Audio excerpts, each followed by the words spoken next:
¿Qué? Para flipar, ¿eh? El vídeo de entrada, el vídeo de estamos empezando. No os lo esperabais ninguno fijo. O sea, espectacular.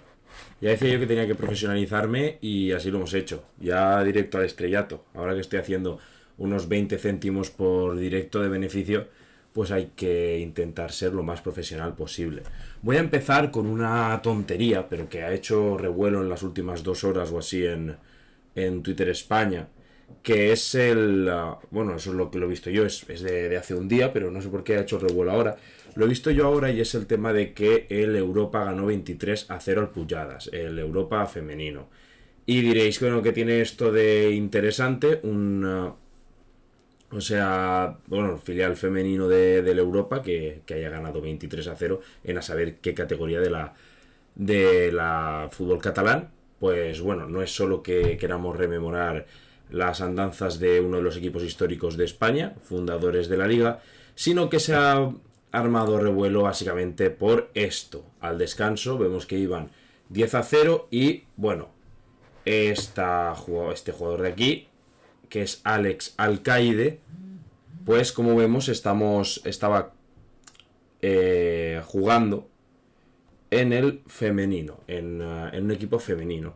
Y pues se ha levantado pues, mucho revuelo, pues actores con más o menos nombre en el panorama nacional y en Twitter se han lanzado a pues decir sus opiniones y algunos pues a decirlas sin demasiada información. Al final también he visto, por ejemplo, el TikTok de un chico que dice que a Alex Alcaide, que es este chico de aquí, le han dejado jugar porque se siente mujer.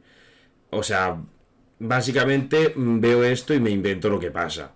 Ya el tema de contrastar lo dejamos para otro día. Aquí yo no voy a debatir sobre la hormonación ni sobre la ley trans y todo eso me gusta. O sea, no me gusta, es decir, no quiero hablar de eso ahora mismo.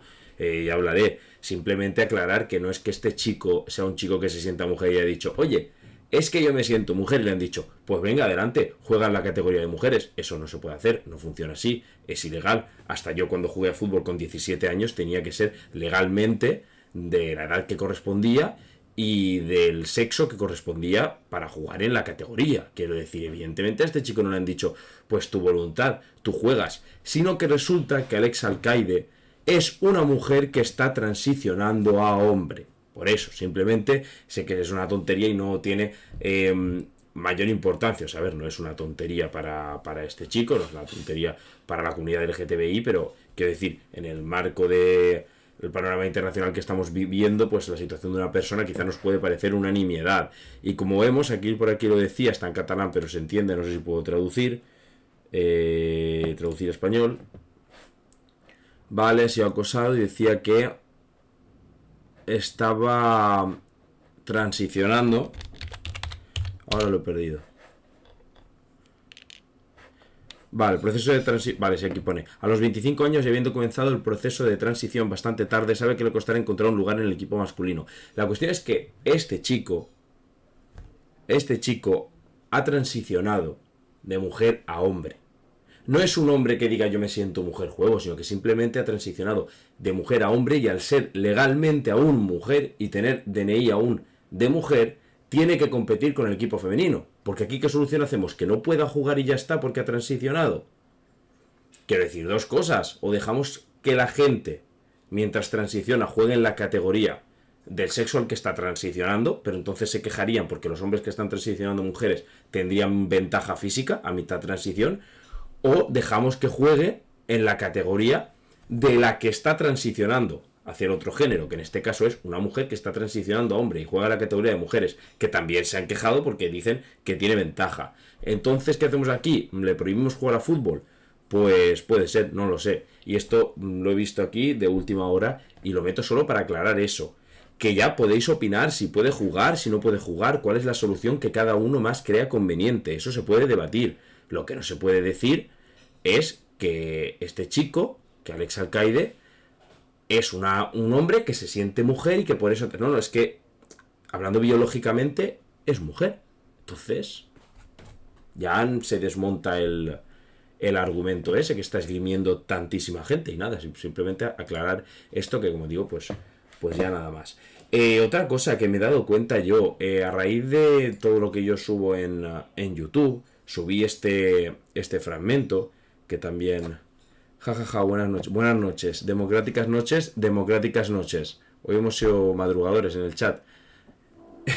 Pues fijaos, aquí yo en YouTube, que resubo pues partes de los directos, igual que hago en TikTok, hay alguien, no sé si de broma, de coña o cómo está la cosa, que me ha puesto quinta columna, disidencia controlada. Yo digo, eso suena raro, digo, ¿eso qué será? De una película, de una serie? Lo he buscado por casualidad, o por curiosidad, perdón. Y no es ni de una serie ni de nada, ya más me gustaría. Disidencia controlada se ve que es un tío que tiene un canal que se llama La Quinta Columna, con un montón de seguidores, con un montón de visualizaciones en YouTube, en Twitch y todo, y que habla de conspiraciones y que entré en un directo suyo para ver de qué iba la cosa y hay gente que o está muy mal o mezcla cosas que no tiene que mezclar, porque hablaban de que si nos envenenaban con los chemtrails de los aviones, que si las vacunas llevaban metales pesados y no sé qué más para enfermarnos, yo qué sé, toda la clase de conspiraciones, a la cual más imbécil que la siguiente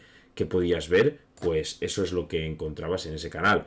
Y simplemente, bueno, eso, que no tengo absolutamente nada que ver con esa otra quinta columna que nada, no, tampoco tiene importancia, pero vaya, para aclarar un poco. Yo imagino que esto será de coña, porque luego la contestación es tu patrón, George Soros, que no, o me equivoco, tiene más faltas de ortografía que letras, entonces pues yo imagino que esto es un poco una broma, quiero decir, no tiene la tilde ni en su propio apellido, pero vaya, yo solo por decir, por aclarar.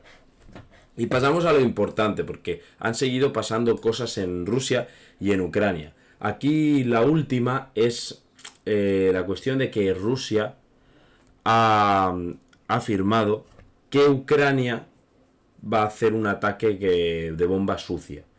Una bomba sucia pues es una bomba que no es nuclear, pero que sí que tiene materiales radiactivos que levantan polvo tóxico, etcétera. ¿Y qué es lo que cree el eje otanista? Ucrania, la OTAN, Estados Unidos. Pues que es una excusa que tiene Rusia para poder atacar a Ucrania con... a ver... Vale, sí, perdón. Para poder atacar a Ucrania con una excusa. Es decir, vamos, un ataque de falsa bandera, como aquel que dice. En eso, de hecho, Estados Unidos, por ejemplo, es experto. Ya lo hizo a España para iniciar la batalla y quedarse con Cuba. Hizo eso, un ataque de falsa bandera, explotó un propio barco suyo y inició una guerra que sabía que España no podía ganar nunca en la vida. Y esto es precisamente pues lo que, digamos, el eje otanista, por así decirlo, cree. Aquí podemos ver que Estados Unidos ha salido en defensa de Ucrania y de las falsas acusaciones de Rusia, que asegura que Kiev se está preparando para lanzar un ataque de bomba sucia en su propio territorio. En su discurso nocturno habitual, también el presidente de Ucrania, Volodymyr Zelensky, ha respondido esta noche a la denuncia de Rusia de una posible provocación ucraniana que solo un sujeto puede usar armas nucleares en esa zona de Europa, Putin. Vamos, que lo que está diciendo es que ellos no van a utilizar ningún tipo de arma que tenga material radiactivo o nuclear, que eso solo se atrevería a hacerlo el propio Putin, que ellos no van a utilizar estas tácticas.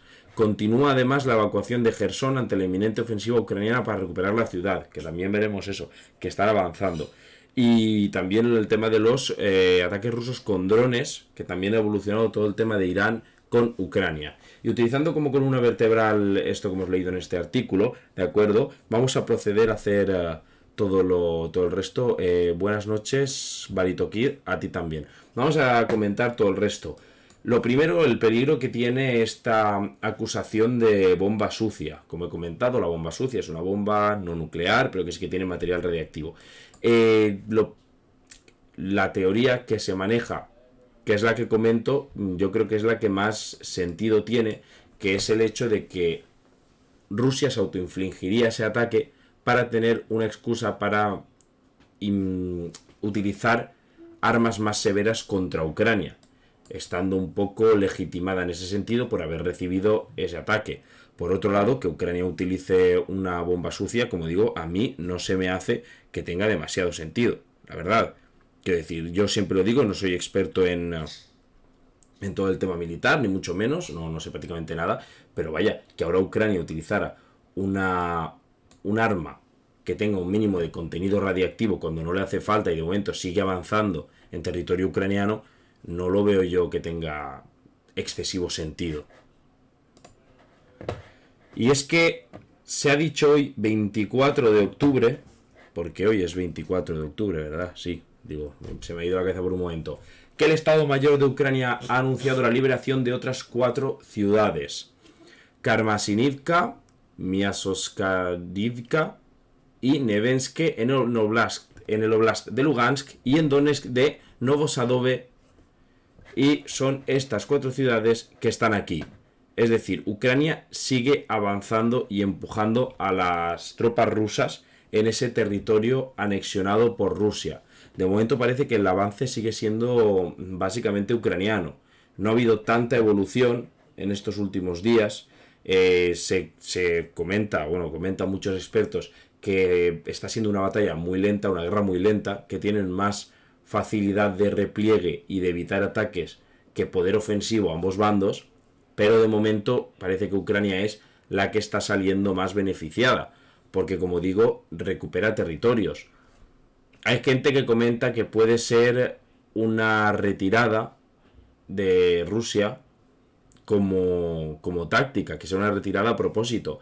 Pero vaya, yo ya digo que yo tampoco, sin entender mucho, me parecería muy raro que tras una demostración de fuerza, como es el hecho de invadir cuatro territorios de Ucrania, 4 provincias y reclamar las tuyas, vayas perdiéndolas, o sea, poco a poco, y vayas cediendo terreno. No me parece, la verdad, muy viable como estrategia a nivel militar, porque da una imagen de...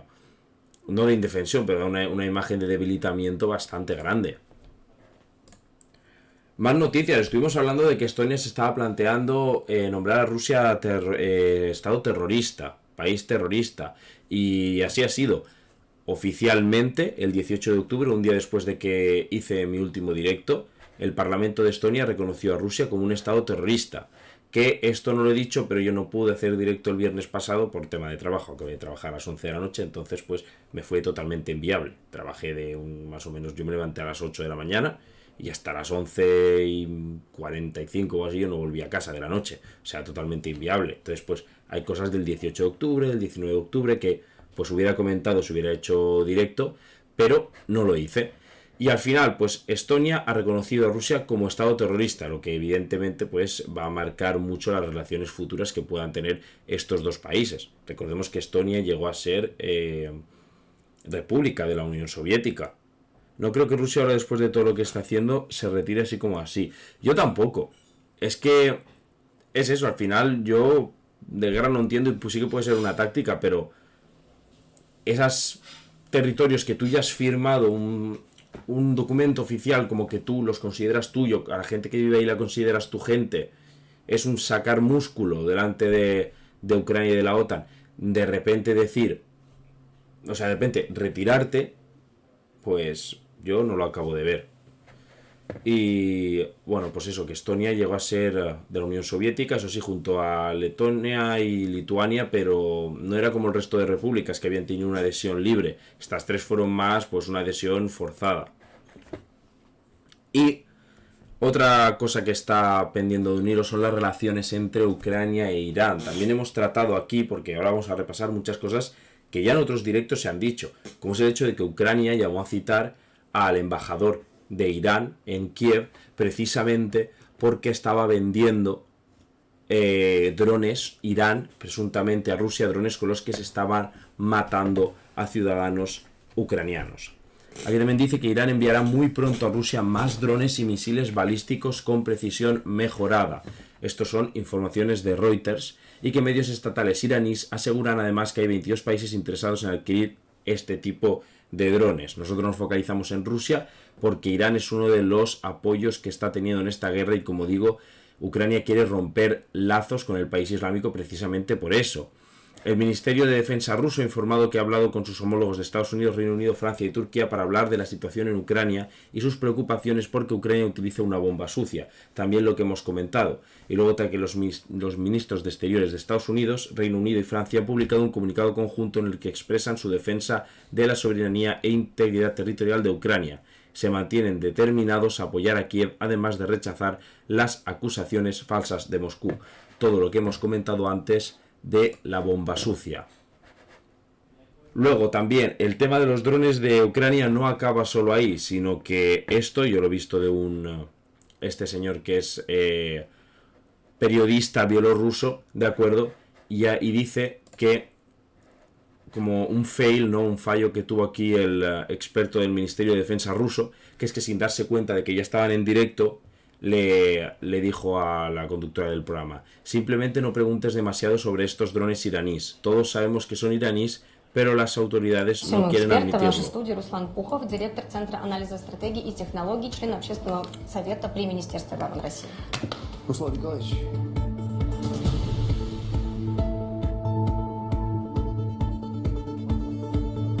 сильно лодку раскачивать не будем, поэтому я очень прошу вас сильно на этих иранских, потому что это классика истории. Жопа есть, а слова нет, да?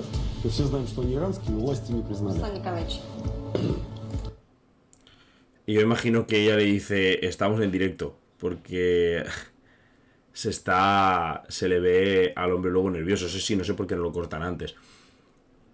Más que nada porque como quedaría Putin en su país, perdería toda la credibilidad. Sí, toda la credibilidad que ganó en Chechenia. Ya se retiraron en cuanto llegó el invierno años atrás, tanto con Napoleón como con Hitler. Sí, eso también. Se entiende claramente. Ahí ha dicho: cuidado que lo va a sacar la quinta cruz. Sí, yo también he entendido eso. Pues sí, pues superado ya el tema de la retirada, que parece que no tiene mucha credibilidad, vemos otra vez que tiene el apoyo de Irán. El problema es que si Irán también se vuelve objetivo de la OTAN y de países europeos y pierde pues quizás relaciones comerciales internacionales importantes o no, y ahora mismo no sé las relaciones diplomáticas y comerciales cómo están en Irán y países de la OTAN, puede ser un duro golpe, porque Irán estaba suministrando esos drones pero un poco como de escondidas, un poco como yo te los doy pero tampoco quiero saber de eso. De hecho a Ucrania se lo negó, vaya. Y vemos que aquí el fallo del Ministerio de Defensa ruso, del experto del Ministerio de Defensa ruso, perdón, que dice: no preguntéis por los drones iraníes, todos sabemos que son iraníes, pero las autoridades no quieren admitirlo. Pues es un punto que me parece muy importante. También hablamos de Arne Skombaum, que era responsable de la agencia alemana de ciberseguridad y fue despedido, bueno, y estaban barajando su posible despido debido a que tenía lazos con Rusia. Y finalmente el 18 de octubre fue destituido. Como vemos, se anunció que un portavoz del Ministerio de Interior, anunció que después de que se revelasen esos vínculos con los servicios de inteligencia rusos, pues han despedido a este hombre. Muchas de las cosas que hemos visto en otros directos ahora mismo están cobrando muchísima importancia. También hablamos y repasamos la figura de Kadyrov y hablamos de su padre, que fue puesto a dedo por Putin, y que hubo dos guerras de Chechenia. En la primera, el señor Kadyrov padre, que era a mí mismo no me acuerdo cómo se llamaba de nombre de pila. Ramzan es el hijo, y él era, a mí no me acuerdo ahora mismo cómo se llama de nombre de pila, y luchó en la Segunda Guerra con Rusia y en la Primera Guerra por la independencia de la República Chechena de Ichkeria. De acuerdo, que es un territorio que quiere la independencia dentro de Rusia. De hecho, en Chechenia, si está puesto a dedo por Putin, Kadyrov es precisamente porque mantiene a raya esas pretensiones independentistas que tiene el pueblo checheno. Y el 18 de octubre por la mañana, el Senado de Ucrania votó por unanimidad reconocer oficialmente la independencia de la República Chechena de Ichkeria, afirmando que Chechenia era un estado soberano bajo ocupación rusa. Esto es evidentemente una venganza política, es decir, ningún otro estado reconoce a Chechenia como estado independiente. Esto es puramente porque es Rusia y pues porque mejor hacerle daño que no hacerle daño. No es que realmente el Senado de Ucrania lo pueda llegar a pensar, pero a partir de ahora oficialmente para Ucrania como país, Chechenia es un estado bajo ocupación rusa y no una república de Rusia. Por tanto, lo reconoce oficialmente como un estado independiente. No tiene muchos efectos a nivel práctico, aparte de ninguno. Que quizá pues puede tener acuerdos comerciales con... Es que tampoco, porque Chechenia al final está bajo el mando de alguien prorruso, pro unidad rusa. O más que pro unidad rusa, pro Putin, como es Ramzan Kadyrov. Pero vaya, que a efectos prácticos no tiene nada. Pero a efectos diplomáticos dice muchísimo. Aunque bueno, ya a estas alturas imagino que te da bastante igual que se enfade contigo tu vecino, que estáis bombardeándoos mutuamente. Así que nada, tampoco digo, no tiene esa importancia grande. Y otro vecino que quiere evitar a Rusia, que es Finlandia. El ejército checheno es el más sanguinario de todos. Sí, tiene fama de ser muy brutal, tiene fama de no tener absolutamente ninguna piedad, ni con civiles ni nada. Abusan mucho del tema de redes sociales, suben muchísimos vídeos de conquistando sitios, ondeando banderas chechenas, pisoteando la bandera de Ucrania. Pero es cierto que también se comenta que quizás ese ejército checheno no sea tan efectivo como parece. Es decir, que sea más intimidatorio que efectivo, que realmente en combate, no son una unidad tan de élite como pueda parecer. Que al final es más la impresión que dan y cómo intimidan por esa fama de despiadados, de soldados sin miedo a nada, que realmente lo que hacen en el campo de batalla. Eso es lo que yo he leído bastante. Luego, ya que sea verdad o no, es otra cosa. Desde luego el tema redes sociales se le ocurra mucho. En el último directo nosotros vimos el vídeo de hecho es el vídeo de aquí, al final, que era los 70.000 chechenos dispuestos. Voy a poner... Vale, qué tío más pesado. Que eran 70.000 chechenos y lo ponían en este vídeo yo lo puse en cámara rápida, vaya, era más lento, pero que se ve que es impresionante. O sea, estéticamente, a nivel visual, es una barbaridad como juegan los chechenos, están a otra liga. Y Finlandia quiere hacer pues ese muro con... se me ha ido. Vale, quiere hacer ese muro con Rusia, ¿de acuerdo? Y aquí vemos, la frontera de Rusia es lo que está en azul, ¿de acuerdo? Todo esto que está en azul es la frontera que tiene con Rusia, que esa frontera mide 1.300 kilómetros. Y los muros que ha propuesto hacer Finlandia son muros de alrededor de 32 kilómetros y medio en Raja Jooseppi, Salla, Kuusamo, Vartius, Nirala, Imatra, Nuijama y Vallimaa, ¿de acuerdo? Entonces serían muros en zonas específicas, no todo un muro que llegue. De hecho, como he dicho, la frontera rusa son 1.300 kilómetros y todos estos muros juntos harían 260. Haría falta, 5 veces más muro. Finlandia, de hecho, ha pedido entrar en la OTAN. Exacto, Finlandia pidió entrar en la OTAN, no de urgencia como Ucrania, pero pidió entrar. Ha pasado el primer filtro y fue una de las amenazas de Rusia, fue que si Finlandia, que está en su frontera, entraba en la OTAN, sí que empezaría una guerra, porque sería, según ellos consideraban, una agresión en toda regla. El hecho de que estuviera integrada en la OTAN, pues como digo, un país que hace frontera con Rusia. Esto es un poco lo de Trump, ¿no? El murito de Trump. Yo no sé por qué específicamente estas zonas, la verdad es que me gustaría bastante saberlo, porque hay muchísima parte que se queda desprotegida. Es decir, tú proteges 1.300 kilómetros, pero te quedan 1.040 desprotegidos. No sé si es porque son zonas que no es fácil entrar, o yo no sé por qué, pero bueno, ellos sabrán al final, porque yo ni idea de la geografía de Finlandia, no sé por qué puntos es más o menos fácil acceder. Y hay que tener en cuenta que ha sido esto con unanimidad de los partidos políticos de Finlandia, que eso también es un dato muy importante a tener en cuenta. De Rusia no han pasado como cosas extremadamente importantes, pero han pasado bastantes cosas. Entonces, pues son cositas pequeñas, pero está muy bien ir comentándolas. Putin, por cierto, también el día 19 tomó la decisión de aprobar una ley marcial. Daba muchos poderes al ejército ruso. Se me había olvidado que ahora he podido adaptar mejor la pantalla y os puedo ampliar mejor las imágenes. Ha decidido en todas las zonas ocupadas hacer esa ley marcial, que le da muchísimos poderes a la policía y a las autoridades, y que obliga pues a llegar a casa a cierta hora, a no poder estar deambulando por la noche. Un toque de queda, vaya. Y fijaos, plenos poderes a las autoridades y toques de queda estrictos, como en la cuarentena.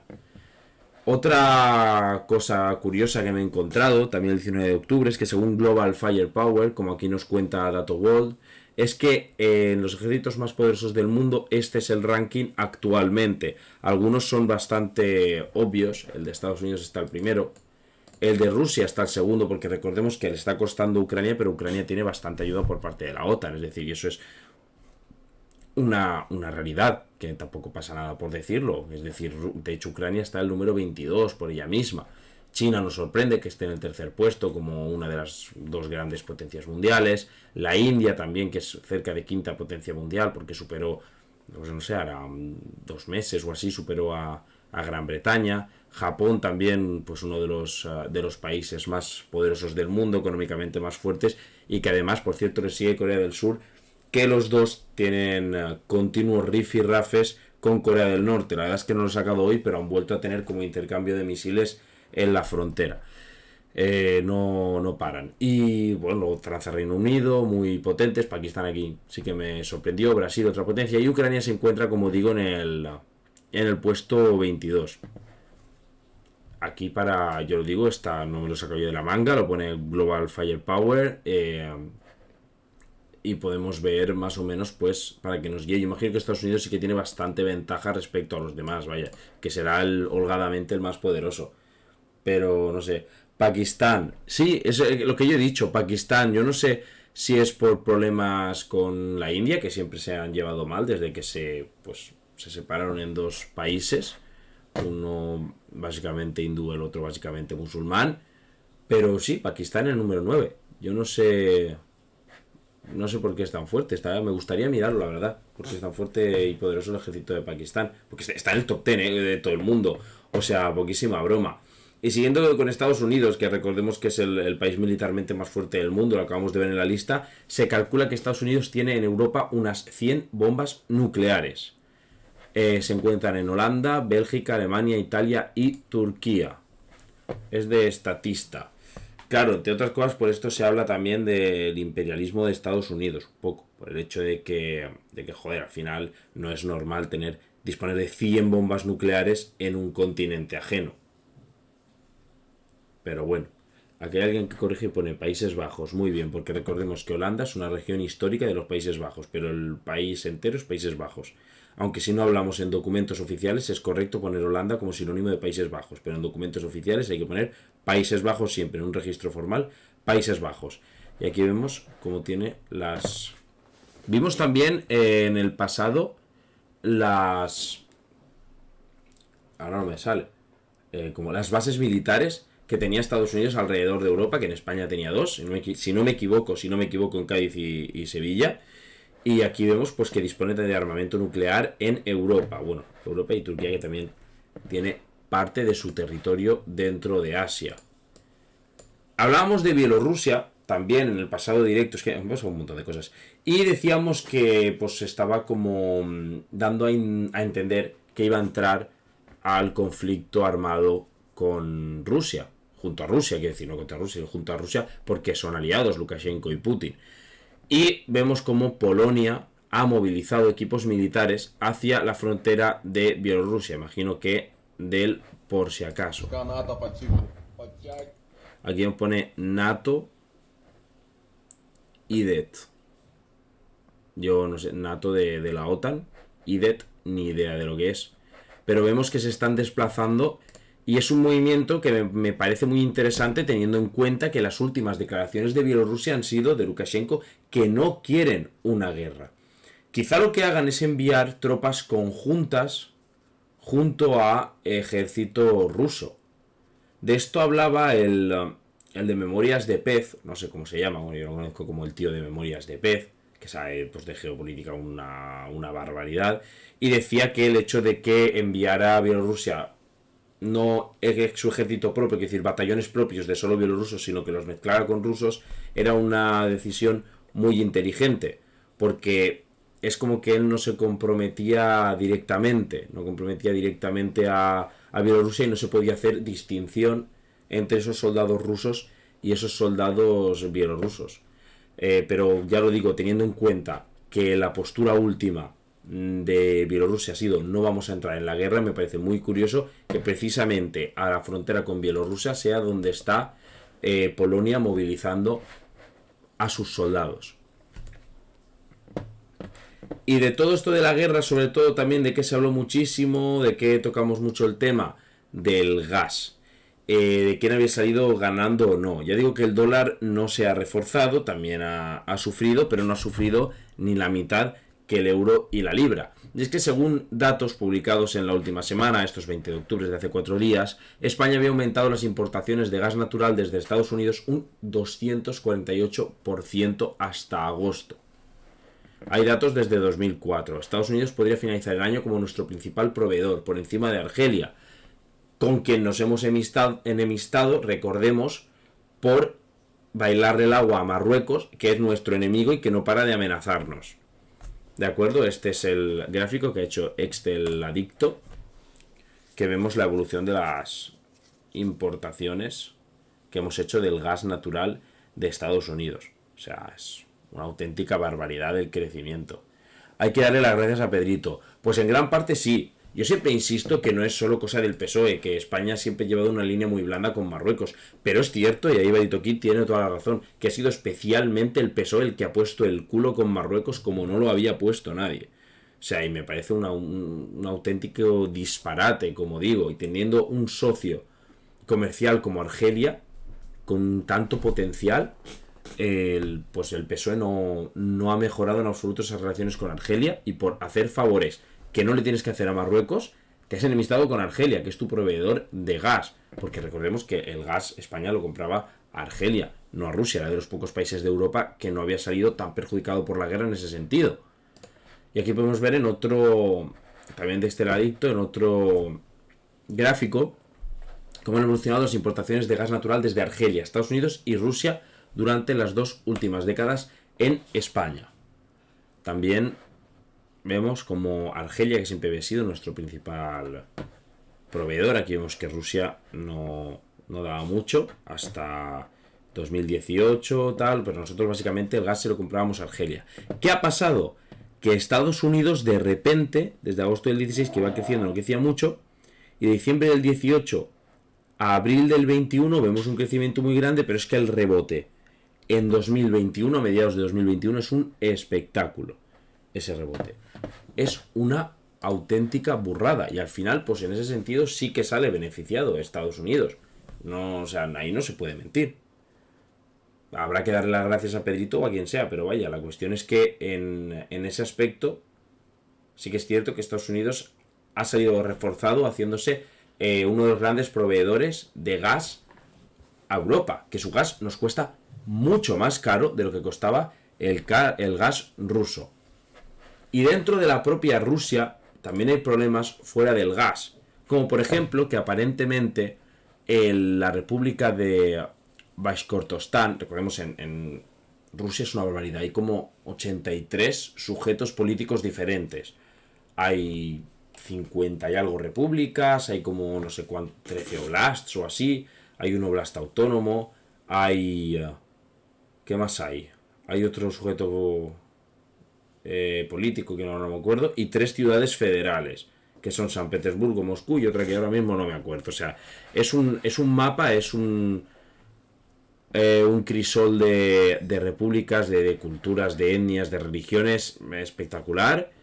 Y aparentemente esta de aquí, la República de Bashkortostán, está empezando a cabrearse, igual que ya lo hizo, y a protestar, igual que ya lo hizo la del Daguestán, hará unas 3 semanas. Y els països catalans. Hombre, es que els països catalans es todo.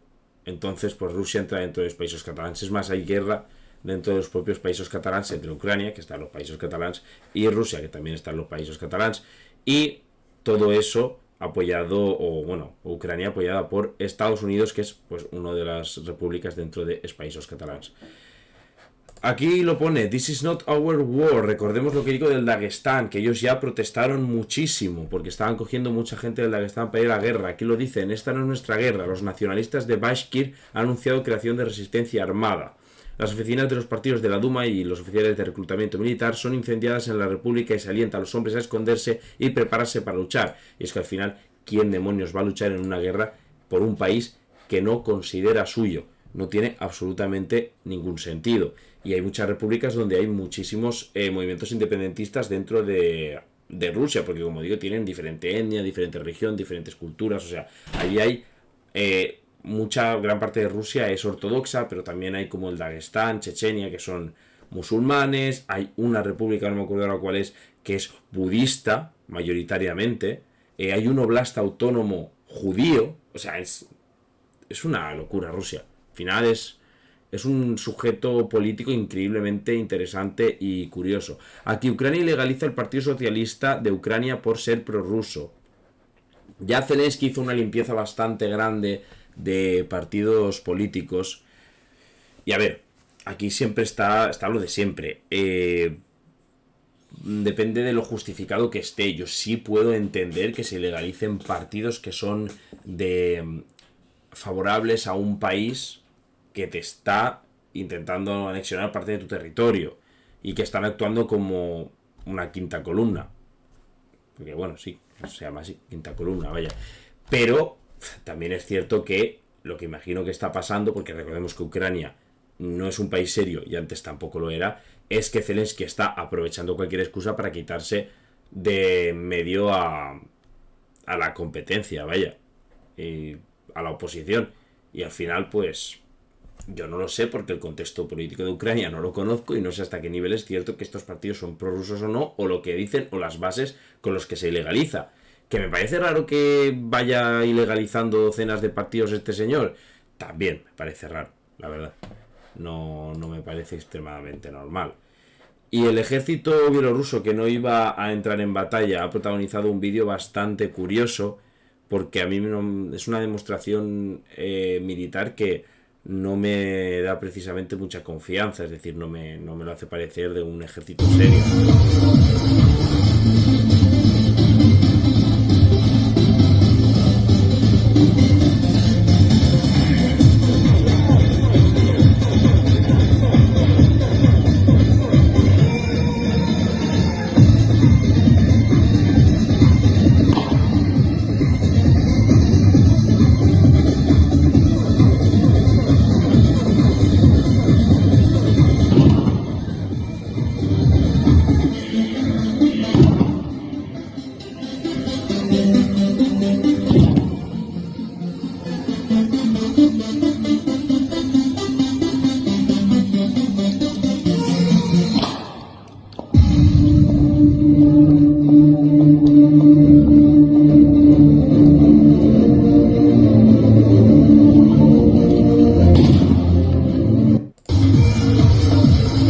¿Os habéis dado cuenta del último?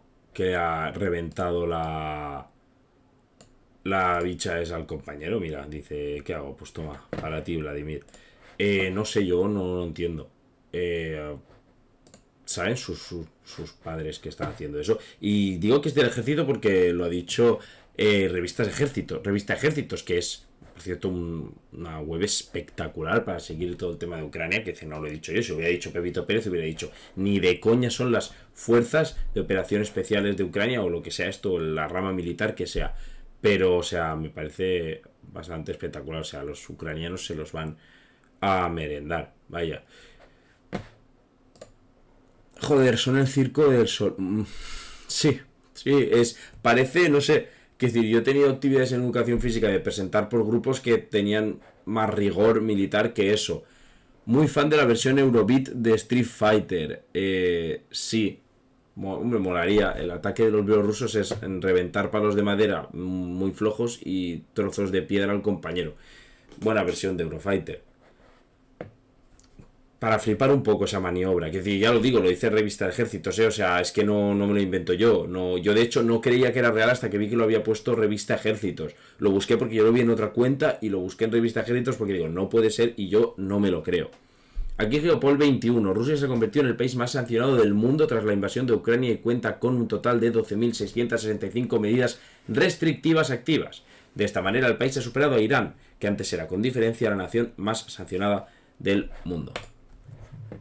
Vemos las sanciones, antes ganaba Irán con 3.616, luego la segunda ya Rusia con 2.695, luego Siria con 2.598, Corea del Norte. Buscamos a Israel. No está. Vaya. A ver, las sanciones pues están bien, porque está haciendo barbaridades Rusia. Que Occidente sanciona al que le da la gana, pues está bien, porque aquí pues, no está Israel, pues aquí no hay ciertos países, no está Marruecos, aquí hay ciertos países que bueno, pueden ir matando gente y si me entero no me acuerdo. Es decir, Arabia Saudí tú la ves, Arabia Saudí porque, no sé, matan gays y las mujeres tienen que ir tapadas como parecen sombrillas de playa, no, ahí nadie protesta, nadie sanciona.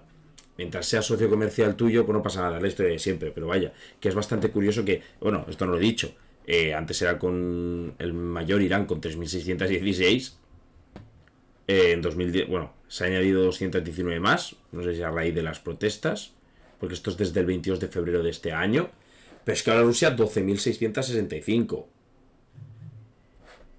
Vaya, ya lo digo, como mínimo, bárbaro. Y es otra cosa de la que me encanta hablar. El MidCat. Todos estábamos muy pendientes de la posible creación del MidCat, esa línea de gas que iría desde Argelia a España y iría luego de Francia, o sea, de España, perdón, a Francia para distribuir al resto de Europa. ¿De acuerdo? Eso era la teoría, porque aquí vemos que hay dos líneas activas. Esta de aquí, que es la que sí que está activa, que nutre a España de gas argelino. Y esta de aquí, que el problema es que pasa de Argelia a Marruecos, y Argelia y Marruecos son enemigos mortales. Por tanto, Marruecos le ha dicho, por aquí tu gas no va a pasar para España. Pero, si España podría haber tirado más línea de gasoducto por aquí para empalmar con Francia y que Francia distribuyera al resto de Europa para no necesitar el gas ruso. Ya aquí se decía que si la Unión Europea de verdad hacía una voluntad por forzar, en principio Francia como una nación sola, dije yo, pues lo normal es que no pudiera hacer suficiente fuerza como para no construir ese gasoducto. ¿Por qué Francia no quería construir el gasoducto? Muy fácil, porque Francia ya vende mucha energía nuclear al resto de Europa y el gasoducto español que comento sería un competidor increíblemente feroz y eso a Francia no le conviene. ¿Nos morimos de frío? Bueno, da igual, al final a Francia lo que quiere es su beneficio económico, como cualquier nación del mundo. Y este sueño húmedo que teníamos algunos se ha acabado de golpe y porrazo porque España, de nuevo, a pesar de tener la posibilidad de hacer algo demasiado lógico y demasiado necesario para Europa, no puede imponer su beneficio.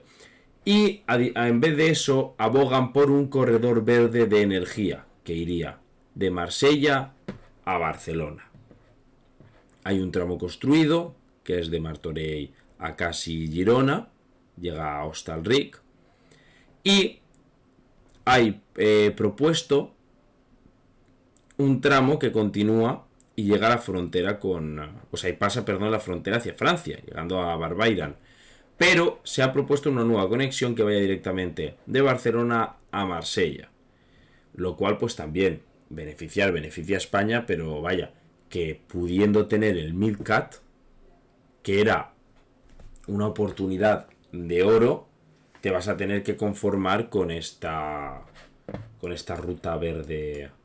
¿Cómo se llamaba exactamente? Lo han dicho, corredor verde de energía. No pasará. La cuestión es aquí. Es el corredor de energía, lo pone, ¿no? Comunicado conjunto. Vale. contribuirá a completar el mercado de la Unión Europea y fortalecerá la transición energética en el marco del Pacto Verde, facilitando el acceso a fuentes alternativas y ruta de energía para Europa. Abandono del proyecto del MidCat. Esta es la cuestión, que la primera condición es esa, el abandono del proyecto del MidCat, y crear un corredor de energía verde que conecte Portugal, España y Francia con la red energética de la Unión Europea. Como digo, ¿beneficia a España? Sí. ¿Es el MidCat? Ni de coña, o sea, ni por asomo. Económicamente el MidCat iba a suponer muchísimo más para España, pero como digo, topaba frontalmente con los intereses económicos de Francia. Y salimos de la Unión Europea, pero no de Europa. También comentamos el día 17 que Liz Truss estaba en la cuerda floja. Y al día siguiente perdió el equilibrio y se cayó. Aquí está su discurso para anunciar su dimisión como primera ministra del Reino Unido. I recognise, though, given the situation, I cannot deliver the mandate on which I was elected by the Conservative Party. I have therefore spoken to His Majesty the King to notify him that I am resigning as leader of the Conservative Party. We've agreed that there will be a leadership election to be completed within the next week. This will ensure that we remain on a path to deliver our fiscal plans and maintain our country's economic stability and national security. I will remain as Prime Minister until a successor has been chosen. Bueno, y sí que un sucesor has been chosen, y es Rishi Sunak, que se convierte en el nuevo primer ministro del Reino Unido. Boris Johnson era el que con más fuerza volvía a sonar, lo cual me parece un poco bastante raro, la verdad, que alguien dimita, lo sustituyan, su sustituto dure 45 días en el cargo y tú vuelvas como Salvador. Es muy, muy raro, que como Salvador cuando ya has tenido que dimitir. Consiguió las firmas dentro de su partido necesarias, fue el primero para hacerlo, para poder presentarse como opción del primer ministro, pero como dice que no tiene apoyos de los grandes líderes dentro de su partido, dice que sin esos apoyos pues no ve viable una gobernabilidad, y en su lugar será Rishi Sunak. Poco sé de este perfil porque tampoco he podido leer demasiado sobre este señor, debido a que he tenido pues bastante trabajo y, como comento, y estos días he estado bastante ocupado.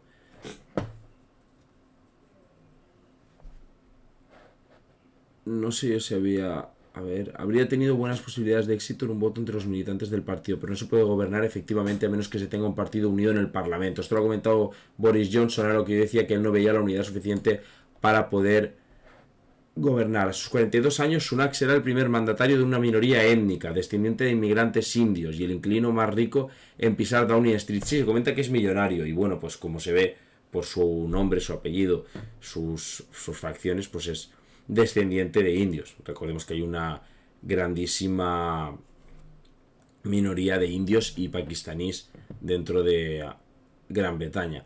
La mayor parte de la riqueza familiar proviene de su mujer, Akshata Murthy, hija del magnate de la tecnología indio Narayana Murthy. Bueno, que pegó él el braguetazo. Alivio conservador, y aquí no sé si no habla demasiado de la figura. Me interesa bastante y ya me miraré cuál es el perfil de este señor que, como digo, se convierte en primer ministro de Gran Bretaña. Pero una situación muy difícil, porque fijaos a una encuesta de Delta Poll, el Partido Laborista concentraría el 55% de los votos. Se ve todo bien, ¿no? Sí. Mientras que el Partido Conservador se hunde y 23%. O sea, el Partido Laborista tendría más del 50% de los votos y le sacaría 32 puntos, más del doble al Partido Conservador. Una auténtica locura. La dimisión de Boris Johnson, el hecho de que Liz Truss solo haya durado 45 días en el cargo, sobre todo la cagada que hizo Liz Truss con el anuncio de la bajada de impuestos a los ricos, tirando de deuda, fue una cagada espectacular, y eso le ha costado una de votos al Partido Laborista, o de intención de voto al Partido Laborista, mejor dicho, increíble. Aquí esto ya es más por reírnos un rato, que es que el Daily Star llevaba 6 días emitiendo en directo un retrato de Liz Truss. Aquí está, ahora está bajado, pero tenía un retrato de Liz Truss y una lechuga al lado. Y decían que quién duraría más, si la lechuga en ponerse pocha o Liz Truss en dimitir. La verdad es que yo los ingleses no los suelo considerar los líderes del humor, pero aquí desde luego se la han sacado. Primero por esto, segundo porque no se ha pochado la lechuga, o sea, ha durado más una lechuga que Liz Truss al frente de Reino Unido. Y porque después de esto, que es lo que a mí me gusta, han proyectado la imagen de la lechuga de ese periódico, del Daily Star, sobre la fachada del Parlamento británico. Aquí tengo que decirlo, los ingleses es una genialidad, o sea, 10 de 10. Aquí se la han sacado como no se la han sacado nunca. O sea, espectacular. Magnífico y maravilloso. Otra cosa de la que hablamos, pero no sé si fue en el pasado directo o fue uno anterior, cambiando totalmente de tercio porque nos vamos a la otra punta del mundo, es sobre el 20º Congreso del Partido Comunista de China, donde se nombran nuevos cargos, de la mayor importancia hasta cargos de menor importancia, y se dictan pues las en materia económica, línea de actuación que va a tener el país, que va a tener China al final. Y aquí tenemos a Javier Borràs, que es analista especialista en Asia, como vemos fue ex corresponsal en China, o sea, bastante autorizado este hombre para hablar, y que dice que destaca pues unas 9 cosas, creo que son más o menos, que son bastante importantes sobre este congreso, que pues mucha gente ha seguido muy, muy con atención porque al final marca el devenir de la que es actualmente la segunda potencia mundial del mundo, pero que pronto será la primera. Lo que más le llama la atención es el hecho de que sacaran al expresidente Hu Jintao en medio de la sesión. Esto lo veremos luego, porque también ha habido un embajador de China que ha dicho una cosa que no tocaba, que era mentira. Ahora luego lo veremos, pero esto, quedaos con esto, que han sacado en medio del Congreso, en directo, televisado, a Hu Jintao. Es una noticia espectacular. De acuerdo. Lo que sí sabemos, que Li Keqiang, primer ministro, y Wang Yang, al que se le veía como sucesor, se jubilan. De acuerdo, no era obligatorio que se retiraran por edad, pero ambos han decidido jubilarse. ¿Qué significa la retirada de estos dos hombres? Que la mayoría del comité, y esto digo que los dos se retiran y es importante porque ahora la mayoría del comité, que lo forman 7 personas, habrá como mínimo 6 de 7 que apoyen al presidente Xi. ¿De acuerdo? Como vemos, mínimo 6 de 7. El que es iba a decir tercero, el que es el séptimo en discordia, que no se sabe más o menos para dónde tira, es la esperanza, que pone entre comillas joven, porque vaya, parece ser que es este hombre, y muy joven no es. Es Hu Chunhua, ¿de acuerdo? Que ha llegado al comité, pero si también fuera pro-Chi, si fuera chiista, pues tendrían 7 de 7 totalmente favorables al expresidente chino. Aquí lo vemos, batalla por el puesto que dice entre Li Qiang y Hu Chunhua. O sea quien sea, lo de joven esperanza es joven entre comillas, pero porque como veremos, este comité permanente son 7 hombres, pero son todos bastante mayores. Otro tema que también sabemos es que Xi Jinping ya no es el único que se ha saltado el límite de edad de 68 años para repetir un alto cargo.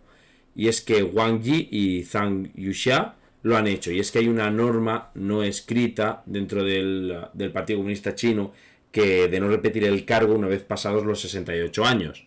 Ya en la legislatura anterior Xi Jinping, lo hizo, pasó los 68 años y repitió cargo, pero obligó a que el resto del partido sí cumpliera esa norma, lo cual es de tener un poquito de jeta, ¿no? De hecho, creo que lo pone aquí, sí, ¿ves? Lo de los altos cargos no deben repetir cargo al cumplir 68 años. Xi se había saltado la norma, pero en el anterior congreso hizo que los demás sí la respetaran. Y esto ya no es así porque, como decimos, hasta 3 miembros del comité central superan esa edad. Y mañana sabremos quiénes son los del comité permanente, bla, bla, bla. De acuerdo, aquí hay una rata, que es que aquí en vez de comité central, en vez de comité permanente es comité central. Y lo que decía es, lo más importante, lo más impactante y de lo que más se ha hablado sobre el Congreso de China.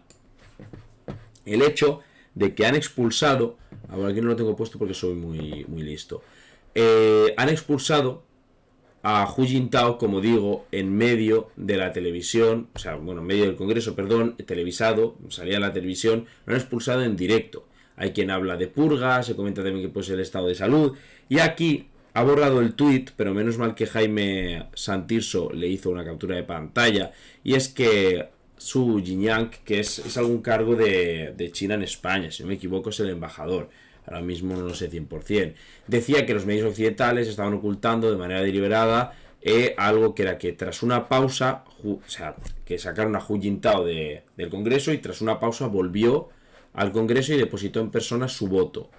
Pero eso no es lo que defiende Pablo Díez, que es que él dice que cuando ocurrió el incidente ellos se quedaron hasta el final y que Hu Jintao no volvió en ningún momento a votar, sino que después de que él se fuera las votaciones se hicieron a mano alzada y pues con su silla vacía porque él ya no estaba.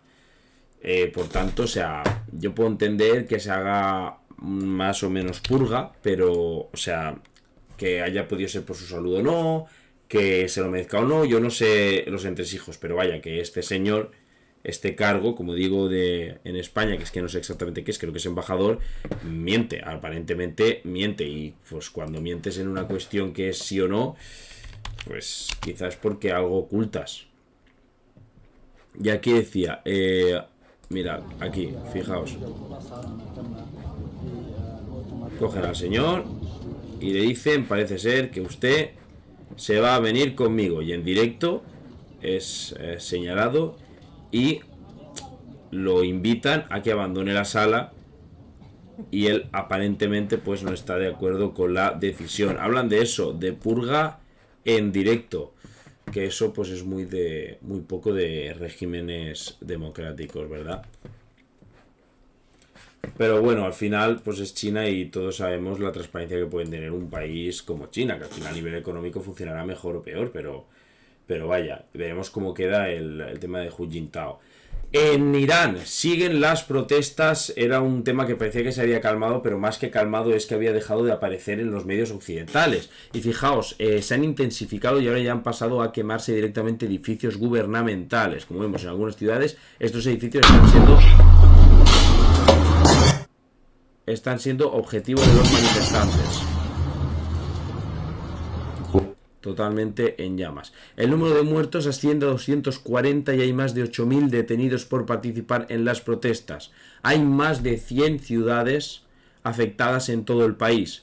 La Unión Europea ha anunciado nuevas sanciones contra Irán por el uso de la violencia contra manifestantes. Recordemos que Amnistía Internacional dijo que había tenido acceso a unos documentos que afirmaban que el gobierno de Irán le había dicho a la policía y a las fuerzas y cuerpos de seguridad del Estado, del país islámico, que podían utilizar violencia desmedida si hacía falta contra los manifestantes.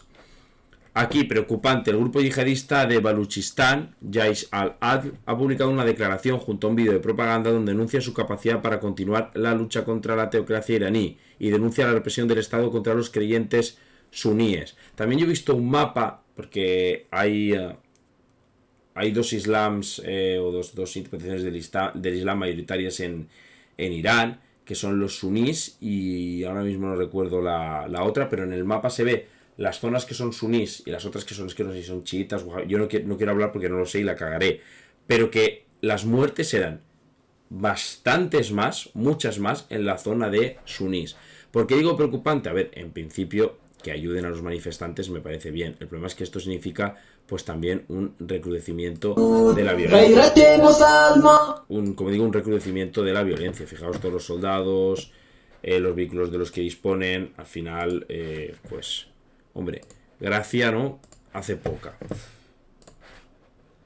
Pero en fin, con una fuerza actual aproximada de 1 millar de militantes, este grupo ha anunciado comienzo de una ofensiva contra el Estado de Irán. Hasta ahora sus acciones se habían limitado a atentados principalmente contra figuras del Estado. Las principales ciudades iraníes en las que se han organizado manifestaciones. Fijaos, aquí digo que eran sobre todo estas zonas, esta zona de aquí y esta zona de aquí, que era principalmente suní y era la que más muertes acumulaba de todas. Choques violentos entre manifestantes y la milicia Basij en el campus de Amir Kabir en una nueva jornada de protestas en Irán.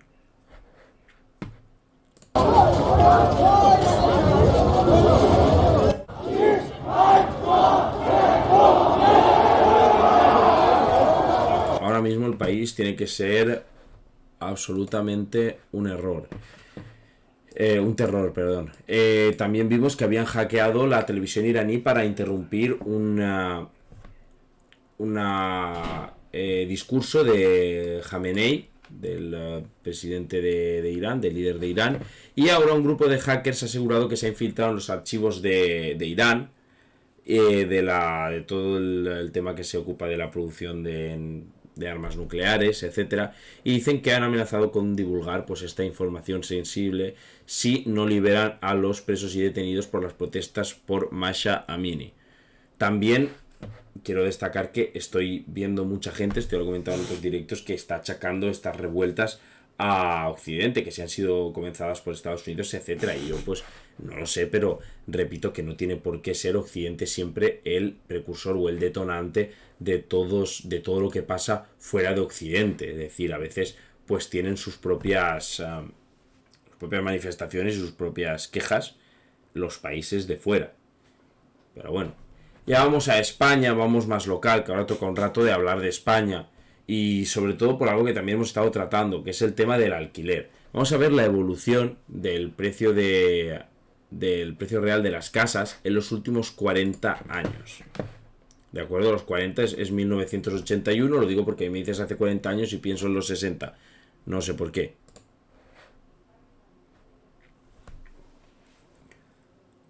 Recordad que España en los 80 acababa de salir de una dictadura.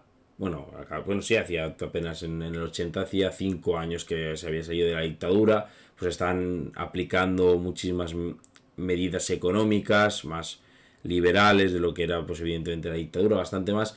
También España, que ha vivido mucho del pelotazo del boom inmobiliario. De hecho, pues cuando nos estalló la burbuja fue lo que tanto daño nos hizo en 2008. Y fijaos, en la evolución España se ha puesto la primera enseguida. También me gusta que va por colores según el continente. Vemos que todo ahora mismo, por ejemplo, son países occidentales, mayoritariamente europeos. Holanda, yo cuando fui a Países Bajos tenían bastante problema con el tema de encontrar viviendas y todo eso. Aquí España, fijaos, cuando se acerca, todo esto son los años del cemento y el ladrillo y el boom inmobiliario y venga y dale a construir. Y al final, pues fijaos qué barbaridad. Y España, la primera, bastante primera, en 2010. Reino Unido también, pues sorprendentemente tiene un problema en ese sentido, la verdad es que lo desconozco. Aquí nos adelanta Reino Unido, nos vamos cuartos. Ahora quintos.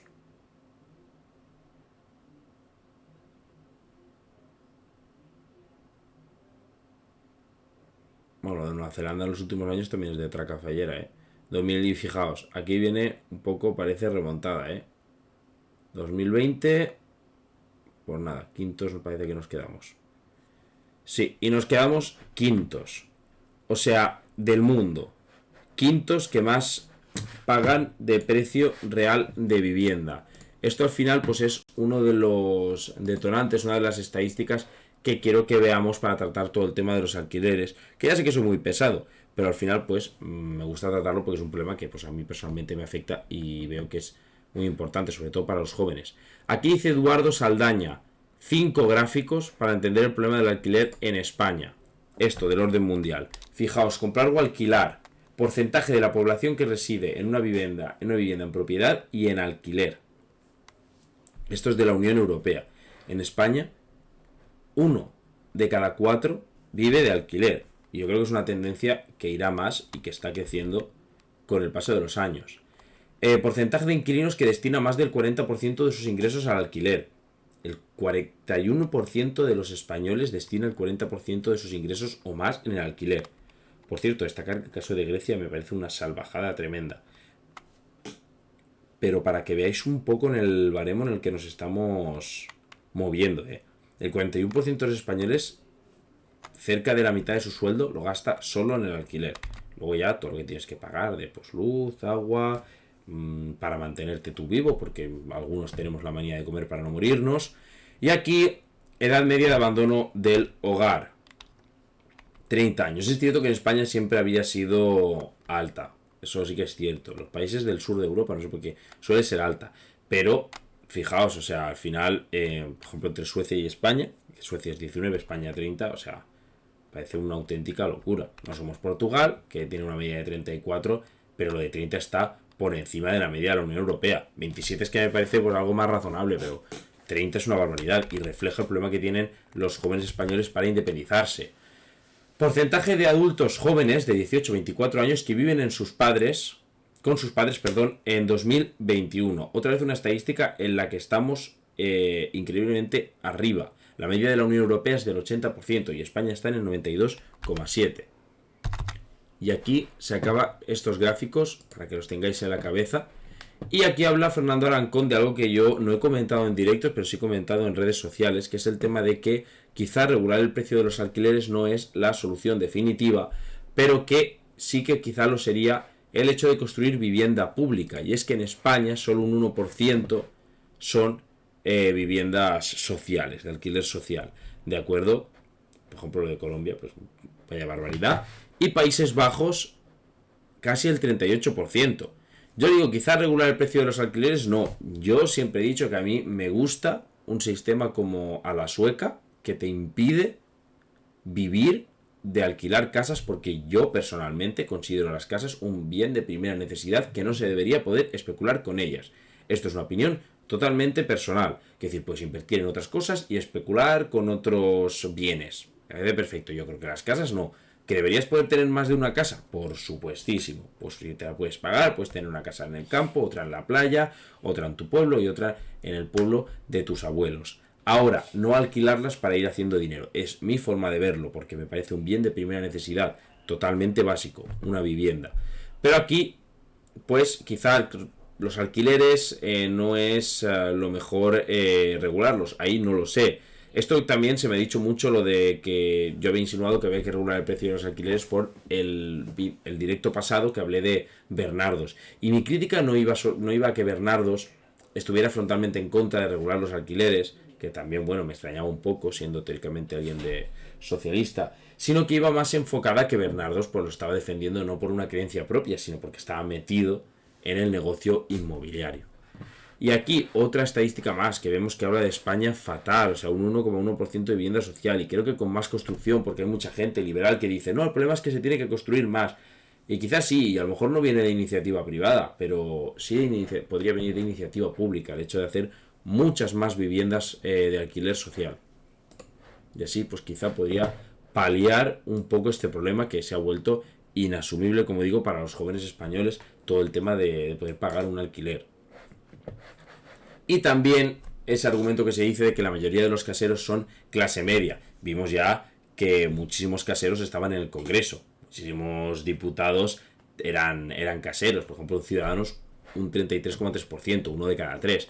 Y aquí lo dice Javier Gil, que lo hemos comentado mucho. Él es experto en el mercado inmobiliario, investiga todo el tema de los alquileres, la vivienda.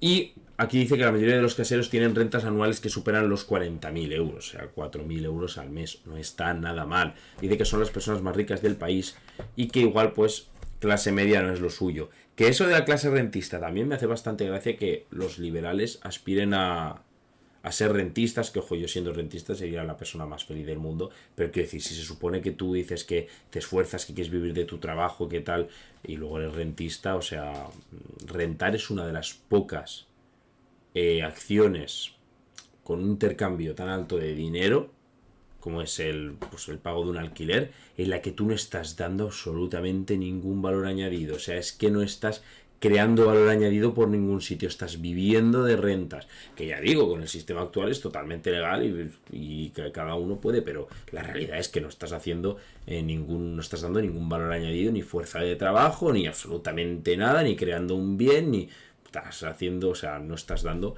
nada a la sociedad. Me parece una de las actividades que menos aporta en ese sentido. Se me ocurre una que aporte menos.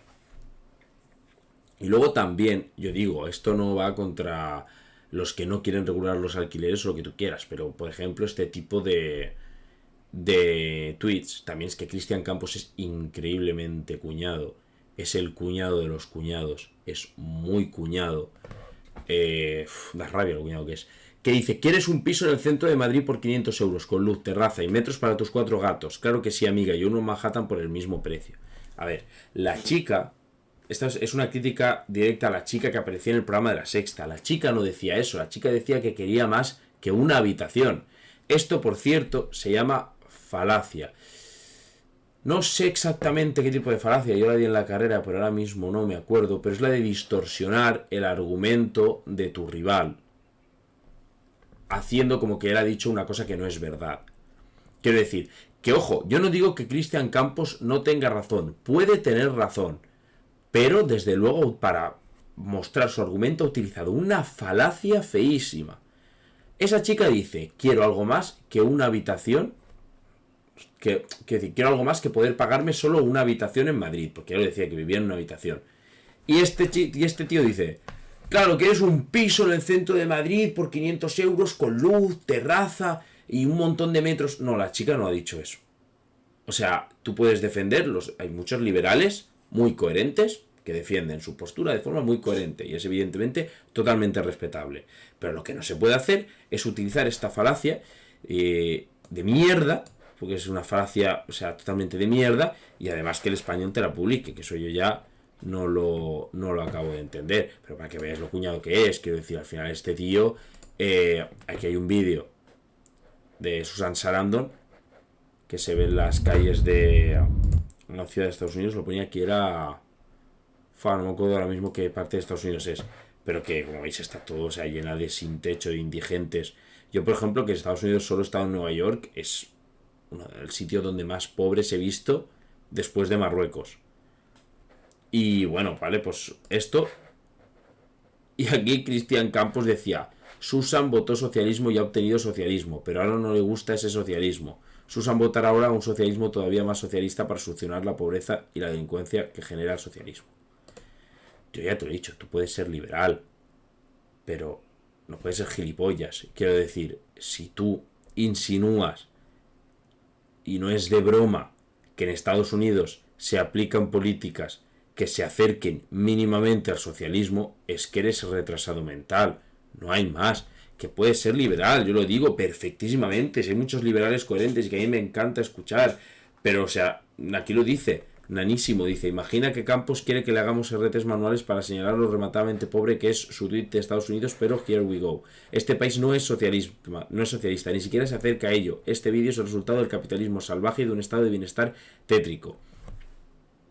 A mí el argumento de que hay, por ejemplo, que si el capitalismo funciona o el socialismo no, poniendo de ejemplo países, no me gusta porque hay países donde, por ejemplo, el capitalismo funciona, como es, no sé, Suiza, se vive muy bien, y hay países donde es una mierda, como Haití, por ejemplo, que se mueren de hambre. Quiero decir, al final, o si no es Haití, pues será otro país, yo no lo sé, pero en África hay muchísimos países capitalistas y evidentemente no funcionan. Es decir, habrá más factores. Inestabilidad política, localización geográfica, recursos naturales, lo que sea. Pero lo que tú no puedes hacer es decir que Estados Unidos en ningún sentido es socialista. Por muy capitalista que seas y por muy liberal que seas, no tiene ningún sentido. Y esta es una pequeñita reflexión, pues para eso, para que no solo tienes que defender cosas en las que tienes razón, sino que tienes que hacerlo de forma correcta y mínimamente coherente, por Dios.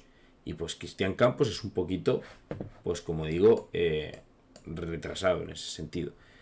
Francisco es un diputado de Vox que tiene, bueno, retrasado quiere decir que no está avanzado en ese sentido. La verdad es que ha sonado a que le he llamado retrasado, que bueno, ese tuit es de estar retrasado, la verdad, tampoco voy a mentir. Aquí, Francisco Contreras que dice, es que esto me ha hecho gracia, la verdad. Me ha hecho bastante gracia. Ahora me dirán que estás solo criticando a la derecha. Bueno, cuando llamé de todo a Podemos por la mierda esto de los aujos, que decía al final, a ver, mi reloj, un Casio de 15 euros, como no represento a los oprimidos y los de abajo, no me permito los accesorios exquisitos que se permite Yolanda Díaz. Es que esto es un cúmulo de gilipolleces, pues esto lo he cogido y me ha hecho mucha gracia. Este diputado de Vox, en Vox sí que pues se cumple a rajatabla, que si no eres retrasado mental no entras. Francisco es un diputado de Vox que tiene un Casio de 15 euros y el 14% de 17 pisos y viviendas, 9 garajes, 2 locales y un trastero, aunque sea el 14%, eso es una burrada. Que también dice, ¿qué votará Francisco en la ley de vivienda? Pues eso ya lo comentamos. Todos los diputados que votan, pues lo que vaya a favor de sus intereses económicos, al final. Y de acuerdo. Francisco aquí, vale. Dice Francisco, ¿entiendes lo de participación del 13,92%? Hombre, claro que lo entendemos. Estamos hablando de no sé cuantísimos pisos, 9 garajes, 2 no sé qué, o sea, no me jodas. Y dice, pertenezco a la clase media alta, no a la altísima, como la mayor parte de la izquierda caviar radical chic. Y es que yo me cago en la... Ah, lo acabo de matar. No puedo deshacer esto. Pero la cuestión, que ese señor, Contreras, cobra más que Yolanda Díaz, a la que está diciendo que como que él se permite tantos lujos y no cobra tanto porque él no representa a los pobres o no se hace el que representa a los pobres. Pues bien, este señor, para lo que sepáis, cobra más que Yolanda Díaz. O sea, es que de hecho os lo voy a enseñar para que lo veáis. A ver si está por aquí. Porque la verdad es que me parece un zasca del 15. Fijaos. Yolanda Díaz, 80.000 anualmente. Y este señor, 86.000. O sea, me está yendo de que la izquierda, a base de fingir que representa al pueblo, se está haciendo de oro. Y el cabrón cobra más. Es que, tío, por lo menos vete a Neutral, creo que es, ¿no? Que es donde acabo de verlo. Que están todos los sueldos de los políticos. Sé que hay una web que está, creo que es Neutral, creo que acabo de verlo. Para que soy retrasado, no me acuerdo. Y por lo menos mira antes si cobras más o menos antes de decir tremendas gilipolleces. Digo yo. Y también relacionado con la vivienda, aunque no con el tema de los alquileres y tal, es que me ha parecido bastante curioso el hecho de que España es uno de los países con un nivel más bajo de allanamiento de morada en la Unión Europea, pero es el segundo que más preocupado está en ellos. Esta encuesta es de 2021 y habla un poco también del papel de los medios y de cómo han infundido miedo, y esto es una realidad. Yo estoy en contra de la ocupación radicalmente. De la ocupación a particulares. A mí que ocupen pisos a bancos me parece bien. Estoy a favor de que le ocupen pisos a los bancos. No es que me dé igual, estoy a favor de que le ocupen pisos a los bancos. Y vemos del tema de allanamiento de morada, pim, España. Aquí está. 2%. ¿Vale? Aquí vemos los 1%, por España 2%. Y la preocupación del 42%, que es más, el 42% de la gente en España no tiene 2 propiedades o más. No entiendo eso de preocuparte por los ricos, es algo que yo no entiendo, por gente que no, o sea, te puede preocupar, ¿no? Porque puedes considerarlo injusto y puedes decir, aunque yo no tenga, pues me parece mal que allanen la morada de otros. Y sí, totalmente, 100%, pero no sé, como tanto, no lo entiendo. A mí no me sale ahí las cuentas mentales. Y eso, pues el papel de un poco de los medios y de cómo han metido un miedo que no debería existir. La mayoría de allanamientos son en bancos, son a pisos de bancos. ¿Que la ley podría mejorar muchísimo para el allanamiento en pisos de particulares? Sí, seguramente sí. No me sé exactamente el código y porque también depende de lo que es, ocupación, allanamiento y no sé qué más. Hay un vocabulario ahí que lo hace que no sean las mismas cosas. Ahora, que es una preocupación que no debería ser tan alta y que no debería copar tanto los telediarios y noticieros, también. Eso también es una realidad. Y de otra cosa que hablamos en el pasado directo o el anterior, ahora no me acuerdo, fue el tema de Pfizer, que se dijo que si... que no lo habían testado en la eficacia en la transmisión antes de ponerlo a la venta. Y ahí salieron pues todos los conspiranoicos y nos llamaban, con el gorro de papel en la cabeza, y nos llamaban a nosotros conspiranoicos. Sí. Y resulta que yo dije, me parece raro, pero yo miraré. Y miraré a ver cómo está el tema. Y aquí está. F Verifica lo dice, es falso que Pfizer sacara al mercado la vacuna contra la COVID sin haber probado antes su eficacia. Los mensajes virales tergiversan recientes declaraciones de una directiva farmacéutica. Y bueno, era lo que yo me esperaba. Y es que aquí lo dice, ¿Pfizer admitió que engañó a la población? No. Cuando se creó el fármaco se priorizaron otros aspectos, como reducir la mortalidad. O sea, que estaba más enfocada en el hecho de reducir la mortalidad más que en frenar la transmisión. Por eso cuando dice lo de detener la transmisión y dice que no, es porque se habían focalizado en otros aspectos. Y aunque no se hubieran focalizado en eso, nos están metiendo plomo y materiales pesados y microchips con los que Soros nos va a activar en 2025 y va a hacer que todos refundemos la Unión Soviética pero a nivel global. No, lo siento chicos, me encantaría, pero no. Y del Nord Stream, eso sí que lo tratamos hace un montón. Que quién sí, quién no, esto quedó un poco en el aire, al final dejó de interesar, lo cual me hace pensar también que no fue Rusia, que sí que no fue Rusia, porque entonces esto aún estaría sonando. Y es que aquí, por ejemplo, este tuitero, Javier Tso, me ha parecido muy interesante su tuit, porque ya hemos visto lo de el diputado chino o el líder chino, mejor dicho, al que apartan en el Congreso del Partido Comunista Chino, que hacen una purguita, aparentemente, dice este chico, no me parece mal que los medios occidentales critiquen incluso de la manera más imaginativa lo que pasa con los líderes chinos. Está bien, pero lo grave es que luego en casa Suecia bloquea investigar el sabotaje del Nord Stream y todos calladitos.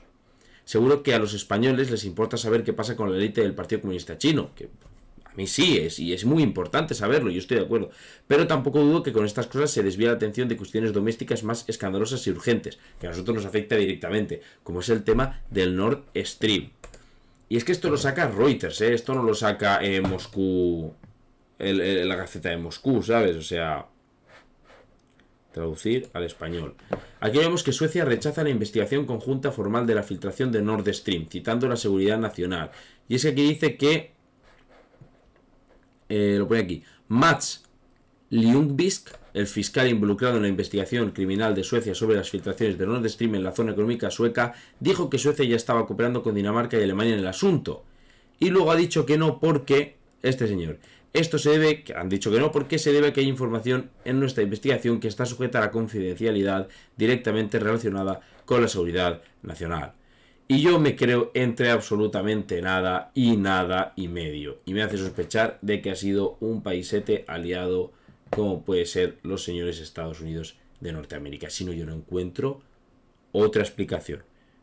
Rusia no creo que haya sido. No se me ocurre una tercera nación que pueda estar involucrada, un tercer actor en este sabotaje. Y es muy raro que hayan dicho que no van a abrir investigaciones, que me huele todo muy mal. Y vaya, ahora estoy sonando como los conspiranoicos, pero no sé a vosotros, a mí me huele demasiado mal. Más cositas, pero de España. Esto ya pasamos por lo que yo considero menos importante, estas noticias express, y vamos a acabar en 10 minutitos. Los becarios tendrán derecho a que les paguen transporte, vacaciones y no podrán superar el 20% de la plantilla. A ver, ¿se reduce así la posibilidad de explotar becarios en número, en cantidad? Puede ser. Ahora, ¿se legaliza totalmente la esclavitud de los becarios? También. Por lo menos aquí sí que tienen derecho a transporte y vacaciones. Mi experiencia en becariados ha sido esclavitud moderna. Yo he trabajado como un tonto, totalmente gratis, sin que nadie me pagara el transporte. Solo hubo un sitio donde yo cobré, que fue Superdeporte, que es un periódico aquí en Valencia muy importante a nivel deportivo. Fueron los únicos que tuvieron la decencia de pagarme, muy poco. O sea, me cubría la gasolina y algo más, pero prácticamente muy poco, pero por lo menos pagaban, perdón. O sea, y aquí pues ya digo, se legaliza la explotación del becario, pero por lo menos pues tiene transporte y derecho a vacaciones. Derecho a que le paguen el transporte y a vacaciones. Es una barbaridad, porque al final, yo digo, yo creo honestamente que obligar a alguien a trabajar gratis en la universidad es una barbaridad increíble. Está totalmente normalizado y según en qué carreras, como pasó conmigo en periodismo, es directamente esclavitud moderna. Porque al final vender tu fuerza de trabajo gratis, si no es de forma voluntaria, para mí tiene un nombre. No te pegan latigazos, pero casi. Y esto me parece una fumada del 15. Y es que en Arabia Saudí querían construir una ciudad de 170 kilómetros de largo y 200 metros de ancho, encerrada en 2 muros de espejo que tuviese la altura del Empire State. ¿De acuerdo? Los interiores, ¿veis? Eran una fumada increíble. O sea, yo he visto hasta una foto de estas que tenían hasta árboles voladores. Pero dice esto aquí Pedro Torrijos, que pues una cosa que mide 200 metros de ancho, y que aquí hace una comparación con Madrid, que yo pues no la pillo muy bien, pero aquí dice que es el paseo, o sea, que aquí dice que es como un bulevar ancho, el Paseo del Prado, la Diagonal, por ejemplo, todo eso, pero durante 170 kilómetros. Y va a estar en todo esto de aquí, ¿vale? La ciudad es una fumada. O sea, me parece increíble. ¿Veis? Aquí están los árboles, sería cero emisiones, y tienen árboles flotantes. O sea, la ciudad tiene árboles flotantes. Para recorrer los 170 kilómetros de punta a punta en 20 minutos. Él dice que entiende que con trenes bala o hiperloops, pero teniendo en cuenta que habrá que frenar y acelerar, a él le sale que en su pico esos trenes van a 700 kilómetros por hora.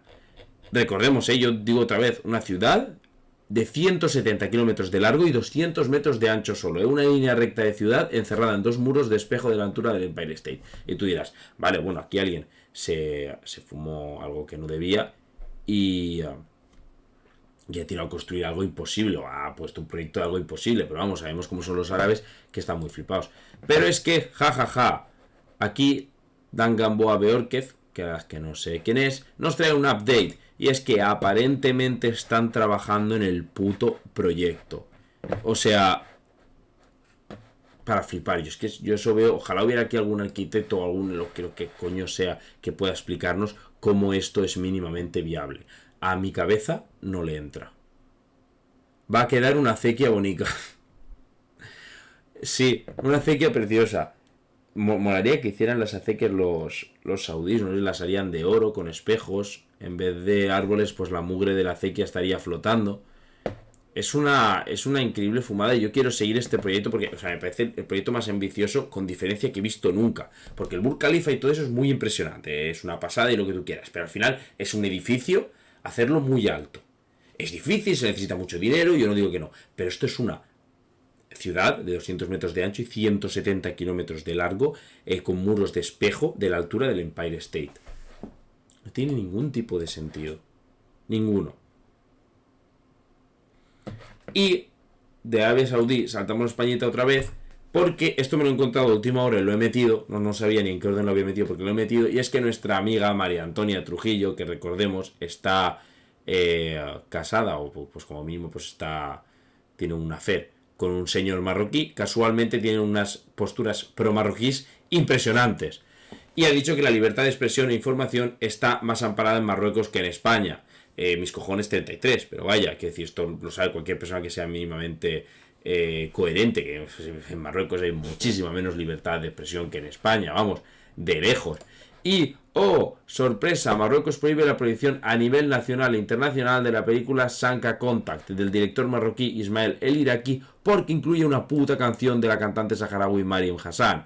O sea, ese sitio tan libre y tan guay ha prohibido que se vea a cualquier nivel una película, porque tiene la canción de una cantante que es saharaui, un pueblo al que están masacrando y explotando.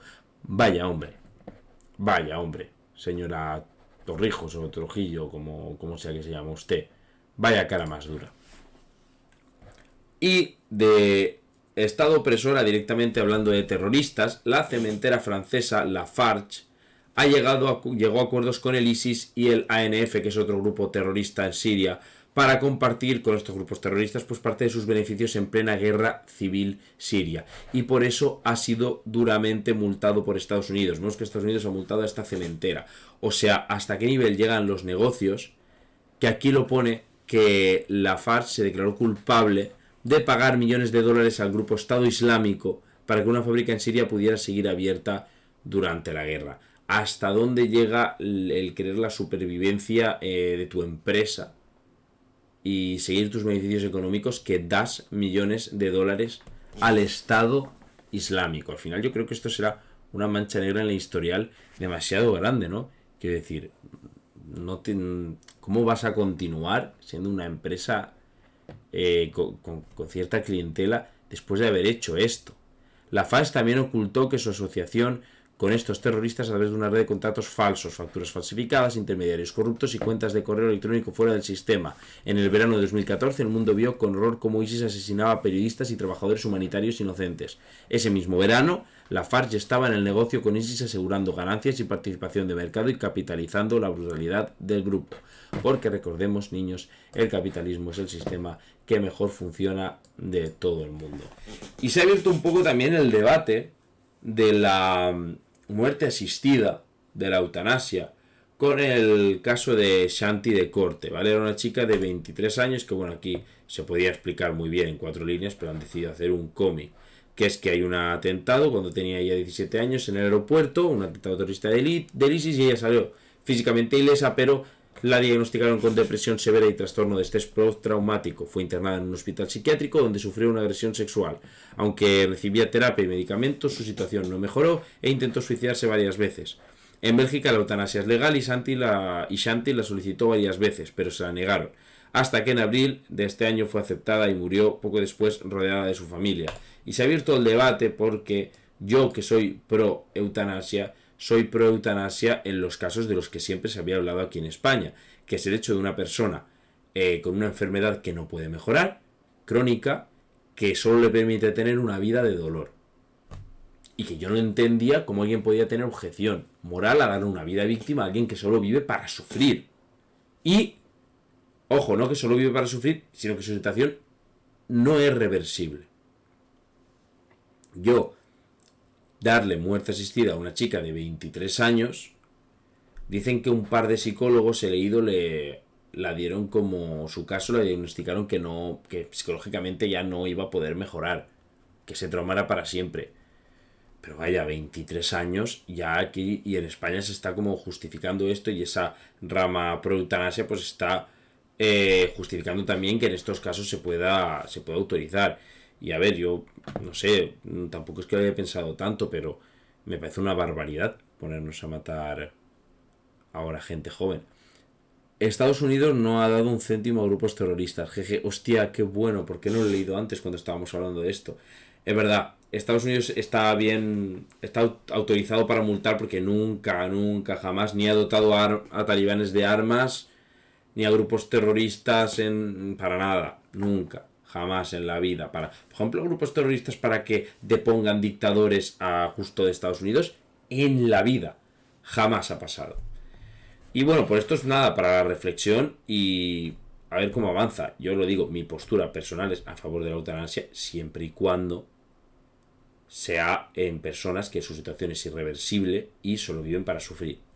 Como digo, yo a una chica de 23 años en la vida le aplicaría yo eutanasia.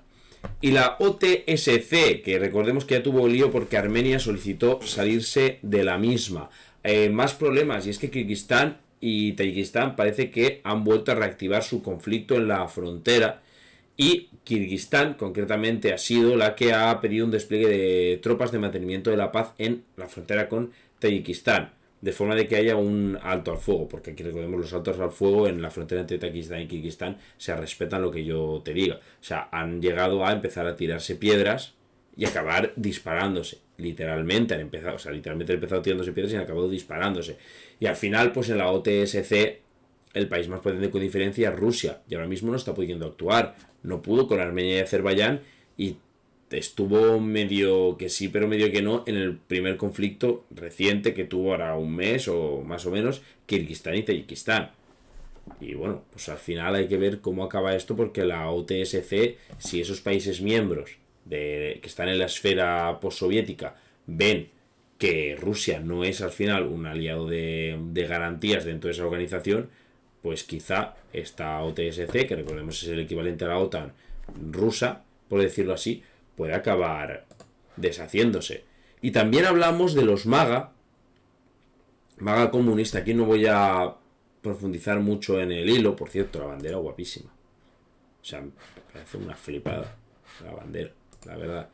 Y es que Jaime Caro, que siempre nos trae muchísimos hilos muy interesantes sobre Estados Unidos y sobre la particularidad de su gente, de sus grupos radicales, etcétera, y hablo de los MAGA comunistas, que son Make America Great Again Communists. Son supuestos comunistas, pero al final son de extrema derecha, no tienen más. Y pues él dice que estuvo en un Discord de los MAGA Communist y que básicamente tienen mucho meme típico de la alt-right, utilizan a la rana Pepe, son totalmente contrarios a los woks, se ve poco hilo serio sobre profundización sobre el comunismo, el marxismo, etcétera, pero vaya, sí que se ve, pues, como digo, muchísimo meme y que al final lo que parece que son es un grupo de frikis intentando llamar la atención, incluso esoterismo, decía por aquí. Hay muchos posts de religión, pero nada sobre marxismo, y que se ríen mucho de los movimientos sindicales y socialistas, que siendo comunistas, pues vaya. Hay muchos fans de aquí del alt-writer Jordan Peterson, que si es el que yo pienso, la verdad es que yo por lo poco que le he escuchado hablar me parece un tío muy coherente y bastante correcto. Y de hecho comparten vídeos del presentador de extrema derecha Alex Jones, que ni idea de quién es. Y bueno, por al final, lo que dice él, en definitiva, una tribu de internet que está haciendo mucho ruido últimamente, pero que no hay que tomar en serio. Escribir un artículo en el orden mundial, siempre muy recomendado el orden mundial. Ya a partir es por si vosotros queréis profundizar un poco más, ya tratamos por encima de los MAGA Communist, pero parecen totalmente un meme. Eso sí, yo no solo de Jaime Caro, en algún sitio más los he leído, parece que en números son bastantes, pero que al final son, pues como dice, 4 frikis. Como este friki que me ha hecho, este vídeo me ha hecho muchísima gracia, y es un tío que es de extrema derecha, ¿vale? Es Daniel Conversano, que es francés pero de padre italiano, que es un radical de extrema derecha, va por Moscú y unos tayikos le confunden con un musulmán y le dicen Salam Aleikum, o sea, es muy gracioso. Exemplifie le fait que, en fait,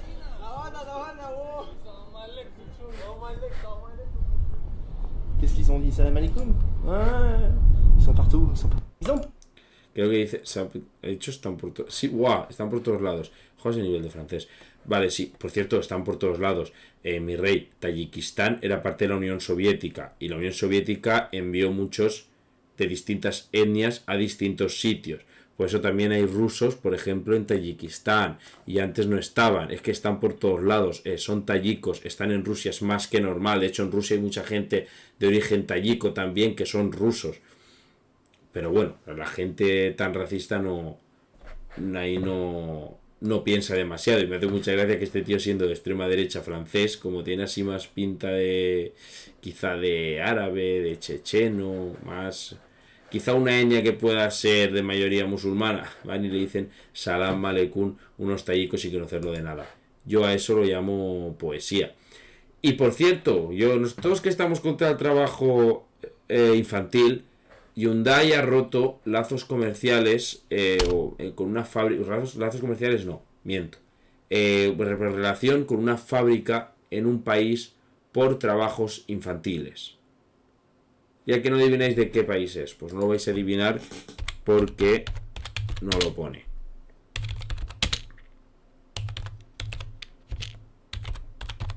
Se ha ido el... Vale. Fijaos. ¿Qué país ha sido? Pues Estados Unidos. Punto. Subsidiaria de Hyundai ha utilizado mano de obra infantil en la fábrica de Alabama. Pero no puede ser, si es un país super guay, capitalista, amante de la libertad. Los trabajadores menores de edad, en algunos casos de tan solo 12 años, han trabajado recientemente en una planta de estampado de metal. Niños de 12 años trabajando. ¿Qué es? España hace 60 años. No, es Estados Unidos en la actualidad. Porque es un país subdesarrollado, es un estado fallido. Yo lo digo mucho, es un gigante con pies de barros que aún se aferra a lo grande que fue, pero económicamente está teniendo muchos agujeros y socialmente siempre ha sido un putísimo desastre y una falta de derechos absoluta. Fijaos, y Hyundai pues eso, ha roto esos lazos con esa fábrica precisamente porque han utilizado mano de obra infantil. 12 años, trabajando con 12 años. Si alguien tiene hijos, primos, hermanos de 12 años, que se los imagine trabajando en una puta fábrica de coches. Tremendo. Y ya para acabar, yo que estoy utilizando mucho TikTok, pues no me ha sorprendido tanto porque he visto que ha crecido mucho la plataforma y creo que esto también puede acabar un poco con la hegemonía de Meta. Recordemos que Meta es una empresa que agrupa Facebook, Instagram y WhatsApp. Y aquí dice que Hugo Sáez, que pues imaginemos que somos el directivo de Meta, de esa empresa, y tenemos una reunión mensual de análisis de la competencia y pues vamos a analizar los datos. Y vemos que pues Facebook es el más utilizado, Y Instagram se utiliza bastante, WhatsApp se utiliza pues el segundo que más se utiliza, y TikTok tiene un crecimiento muy grande y que se utiliza bastante, ¿no? Y entonces tú pensarías, vaya, TikTok está creciendo rápido, pero no sabía que tanto, ha llegado a 1.000 millones de usuarios activos más rápido que nadie en la historia, porque lo hemos visto ahí, el crecimiento es que es totalmente para arriba. Y entonces tú dirías, bueno, no nos alarmemos, lo importante no es el crecimiento, sino el tiempo que pasan los usuarios de media en pues, las redes sociales. A más tiempo en red social, más anuncios. Y ahí es cuando te das cuenta de que TikTok es el que más retiene a los usuarios en su plataforma. Y dirás, ¿cómo? TikTok de verdad está pasando un 50% de tiempo más en TikTok que en Facebook o Instagram. ¿Cómo ha sucedido esto? Y la cuestión no es solo el presente, sino lo que te plantea el futuro. Y es el hecho de que en este gráfico podemos ver que la mayoría de jóvenes utilizan YouTube, TikTok, Instagram o Snapchat. Y que ya han dejado de utilizar Facebook. Fijaos. De 2014 a 2015 y en 2022. La diferencia es espectacular. Crecimiento. Twitter un decrecimiento también bastante grande. Pero Facebook menos de la mitad. O sea, increíble. Lo único que ha caído más ha sido Tumblr. Que no sé ni qué es. Al final, pero de las grandes. Facebook ha sido el que ha tenido el batacazo más grande con diferencia. Y TikTok solo lleva 4 años funcionando en Estados Unidos y ha sobrepasado Instagram en uso entre los adolescentes. ¿De acuerdo?